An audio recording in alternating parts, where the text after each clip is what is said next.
Hey everyone, welcome back to the channel. My name is Ruben. I'm an oncologist and I see patients actively. I'm a researcher and I'm very big enthusiast of innovation in healthcare. Healthcare usually is slower to change when compared to other industries. And I want to touch base and talk about the use of large language models in medical education, especially with the release of Google's Notebook LM and even ChatGPT. ChatGPT itself, the paid version, it's been amazing. It's changing the way I learn. I'm a continuous learner. I learn every day. I study every day since my job. It's oncology, so I have to really ingest data a lot and I have to update myself. And I've been finding these models very useful when it comes to learning. So without further ado, let's jump in and see how we can use these models to teach ourselves a new skills or new information or new data. All right, let's move on to the first tool, Notebook LM. I really love this tool. It's released by Google, and they use large language models or AI mainly to turn any boring text into a really entertaining podcast, and they do much more than that.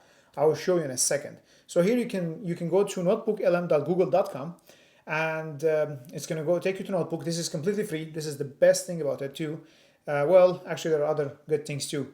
And if you look at it, so it's just like a notebook where you can upload your data, and then Google is going to take care of organizing this data in a way that's going to be easy to digest.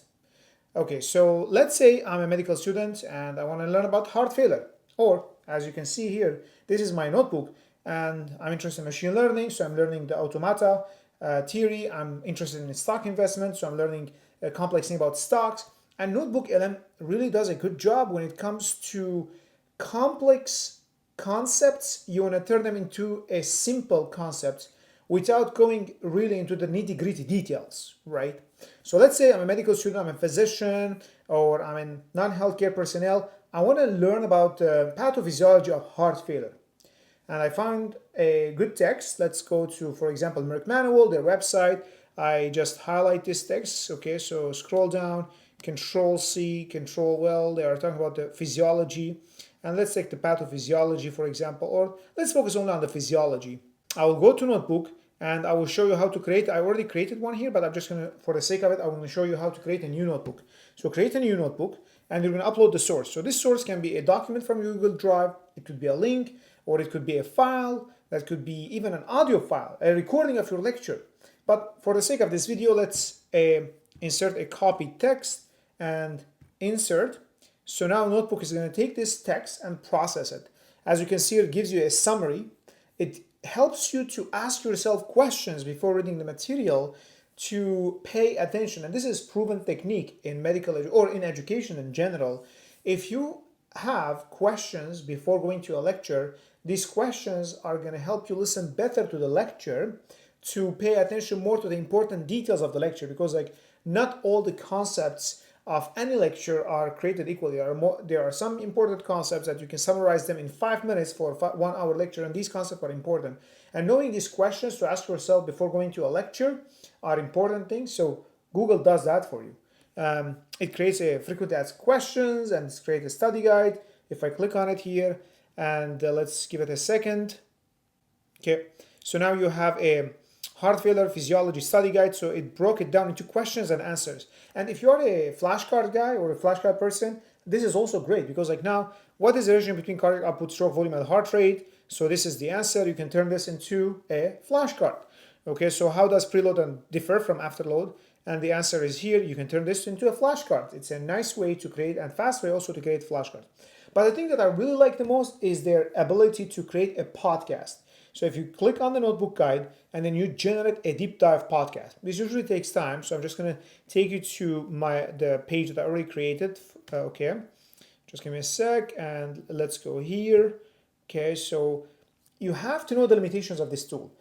The podcast that is being generated, it's directed to the general population. It's not directed to a physician who wants to learn about medicine. It's not directed to the finance students who really want to go to the nitty gritty details of the finance. But that being said, on the other hand, this tool is really good to make this complex concept simpler. The podcast is generated and you can download it and you can share it too. So let's play it and listen to it. All right, welcome to another deep dive. This time we're going to be looking at the heart. So obviously the podcast is called The Deep Dive.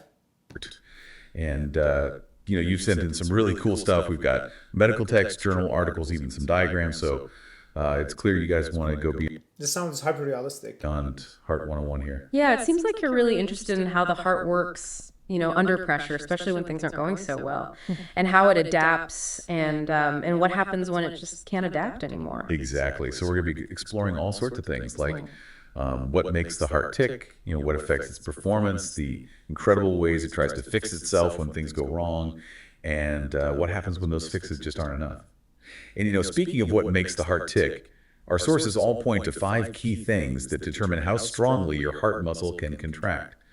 We've got preload, afterload, substrate availability, heart rate, and rhythm, and the amount of viable myocardium. Right. So as you can see, the voice is hyper realistic. There is even the fillers, and then and they comment on each other, but also it's a bit cheesy. So in the beginning, like we spent 52 seconds just like the introduction and telling you what they're going to talk about, and they really haven't talked about what they're going to talk about. But we've got preload, afterload, substrate availability, heart rate, and rhythm, and the amount of viable myocardium. Right. These are the fundamentals. They determine how well the heart works as a pump. So think of preload as the initial stretch of the heart muscle right before it contracts. Imagine like a rubber band. The further you stretch it, the harder it snaps back. Okay, so preload is basically how much blood is filling the heart chambers. Exactly. The more the heart muscle stretches during filling, the stronger the next contraction. Got it. So what about afterload? Where does that fit in? So afterload is like the resistance the heart has to work against to push blood out. It's the pressure. So as you can see, it's doing a good job, but also like it's going, well, I would say kind of superficial. It's not that superficial. It's good. Like they are talking about the preload and the afterload. They are doing it in a question answer format, and it's very entertaining. So you can upload any document, anything that you are trying to learn, and they're going to transfer it into or going to make it podcast. But let's say you want something more interactive. You want something that can really teach you one-on-one. You can have that teacher that you've been like, you can have that teacher that you can ask anything beyond the text that you provided. So that's when I really recommend using ChatGPT, and the paid version is really worth it. So if I go to ChatGPT and I open a new chat, I usually use the 4.0. It's more than enough for this task. And I will paste the text. Okay, so in the text, I'm just gonna write here. Okay, so read this text and wait for my response. Okay, and so enter. Now it's gonna upload and it's gonna read the text. But in the next step, I'm gonna move on to the voice mode. So I will tell you what I usually do in the morning. I just like upload the text that I really want to learn before going to work or driving. And then I go to my car, and then I turn on the car, and then hook up my phone, and I use the app. The data is already there, so I open the ChatGPT app, and I use the voice mode. So for the voice mode, you have to prompt it in the right way with your voice. You have to tell it who you are, what are you trying to do, and what you want the AI to do. So in our example, so I'm going to click on the voice mode. I'm going to tell it that I'm a physician. I'm trying to learn this concept. I want the large language model to ask me one question at a time. Don't move on to the next question until it checks that my understanding really reflects the content here. And that's the great thing about it, because this can go into the details, the nitty-gritty of the text and the data provided. I'm a physician. I'm trying to learn the concepts that are mentioned in the text here. Please ask me one question at a time. Don't move on to the next question before you make sure that I understood the concept very well. You can go ahead. All right, let's start with the basics. First question, can you explain what preload is and how it affects cardiac performance? So now I'm going to give it a right answer, and let's see how it is going to respond. So preload, it's the amount of blood that is pumped into the blood and that stretches the muscles of the heart. And as the preload increase, that is going to reflect on the cardiac output. But that's true until a certain degree. Beyond certain degree, the stretching of the heart muscle is not going to lead to increase in contractility.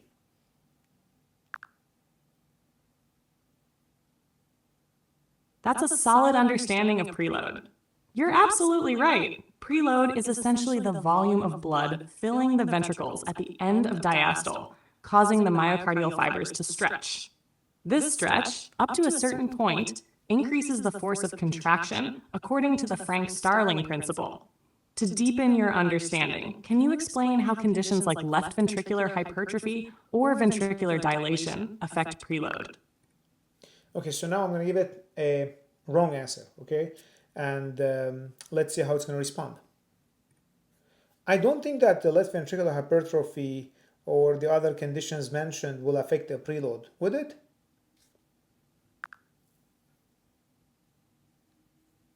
Actually, they do affect preload, and here's how. Left ventricular hypertrophy, LVH, reduces ventricular compliance. The heart becomes stiffer, which means it takes more pressure to fill the ventricle with the same volume of blood. As a result, for a given volume, the end diastolic pressure will be higher, which can alter preload. On the other hand, ventricular dilation increases the chamber size, which allows for more blood to fill the ventricle. This increases the end diastolic volume, thereby increasing preload. However, if the dilation is excessive, like in heart... Okay, so as you can see, it did a really good job in correcting me, I would say. And, okay, oops, sorry. I should close this. It was listening. So it did a good job in listening to me and correcting me. So this is really great. But what also makes this really unique, let's say I want to ask it a question that is beyond the data that I already provided. As you know, ChatGPT has been trained on an enormous amount of data, and that's where I can ask a question. But on top of that, you can use metaphors. You can ask the AI to give you metaphors. Metaphors are a very useful way of learning concepts because they help you to understand complex concepts by thinking about simpler concepts. Okay, so let's say I don't understand what left ventricular hypertrophy is, and I want to understand it through a metaphor. So let's do that. So what is left ventricular hypertrophy? Can you explain it in a simple way using a metaphor?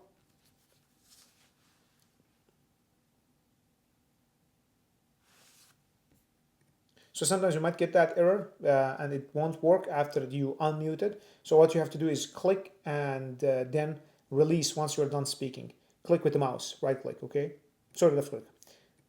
So can you explain to me what left ventricular hypertrophy is, and can you explain with a metaphor? Sure, think of the left ventricle as a room with flexible walls. In a normal state, the walls are soft and can stretch to accommodate people, blood, entering the room. This flexibility allows the room to fill up with ease. Now, imagine if the walls of this room get thicker and harder, like if you added layers of bricks to the inside of the walls. The space inside the room becomes smaller and the walls are less flexible. So, even if the same number of people try to enter, it takes more pressure to get them inside because the room can't stretch as easily. This is essentially what happens in left ventricular hypertrophy, LVH. LVH occurs when... It does a really good job. It uses metaphors and it helped me to go through the data and understand it and better learn it. So these are the two tools I really want to talk about today. Notebook LM and ChatGPT.